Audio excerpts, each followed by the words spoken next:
Welcome back to ClearTask. In this video, I will show you the fastest and most effective way to convert your Figma designs directly into HTML and CSS. We will be using a completely free method that generates clean code without requiring any paid upgrades. Let's get started. First, open Figma and load the design file you want to convert. Make sure your design is grouped properly into frames. Next, navigate to the top toolbar and click on the resources icon, which looks like a square with a small plus sign. From the drop-down menu, select the Plugins tab. In the search bar, type Figma-to-HTML. Look for the popular free plugin called Figma-to-HTML, CSS, React, and more by Builder.io, or the open source Figma-to-Code plugin. Click Run to open your preferred option.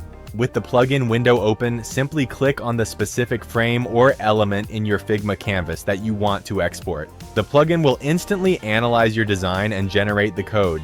You will see different tabs for HTML and CSS. Take a moment to review the code. Once you are ready, simply click the Copy Code button provided by the plugin. Open your favorite code editor, like Visual Studio Code. Create your index.html and style.css files, and paste the copied code directly into them. And that is it. You have successfully converted your Figma design to working web code in just a few clicks, without leaving the Figma app. If you found this tutorial helpful, please drop a like and subscribe to ClearTask for more simple, direct, and professional developer guides. Thanks for watching, and see you in the next video.